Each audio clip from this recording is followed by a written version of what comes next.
Hello and welcome. In this tutorial we're looking at the Contractor Identifications module, which is the first of 4 contractor related modules that appear when contractor management is selected via the module navigation menu. This module allows you to add and manage contact and other WHS related information about contractors who access your workplace.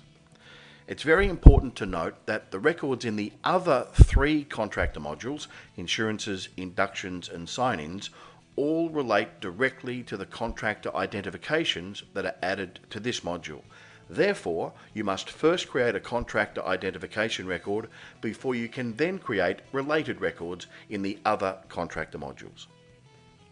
The Contractor Identifications module is accessible via the Contractor Management area in the module navigation menu, and the access and inclusions visible in this module vary according to the individual user access levels that are controlled within the User Management module.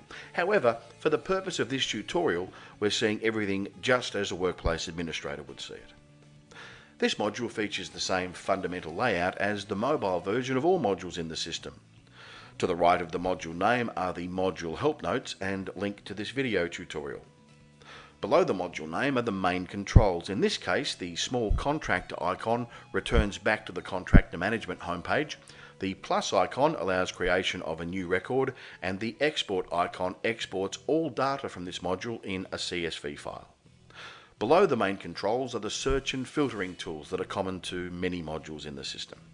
Entering 3 or more characters into the search field presents any relevant results that can be selected directly, or the search icon can be selected to search all the results being returned. To clear the results and view the full list again, either reselect the module from the module navigation menu, or clear the search field and reselect the search icon. The arrow icon to the right of the search icon opens and closes the list filtering controls. Filtering controls are common to most modules in the system, although the filters vary from module to module. The export icon below the search and filtering tools allows you to export the filtered list results in a CSV format. Below the export icon, the next area of list control is the list headings. The arrow in the middle of the list headings allows you to toggle between a brief summary of each record in the list view or an extended view of each record. The up and down arrows to the left and right of the list heading area sorts the records in either ascending or descending order by the contractor name or the date they were created. The colours that appear to the left of each record in the list relate to the status of each contractor identification, which is explained in the module help notes.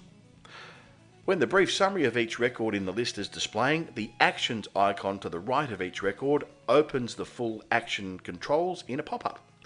When the extended details of each record is being displayed in the list view, the action controls themselves are directly accessible in the record.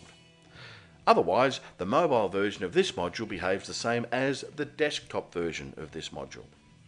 For more information, please refer to the on-screen help information when logged into your workplace, the tutorial for the desktop version of this module, which appears when you're logged in on a desktop computer, and the system overview for mobile tutorial on your system's dedicated YouTube channel. And that concludes this tutorial. Thanks for watching.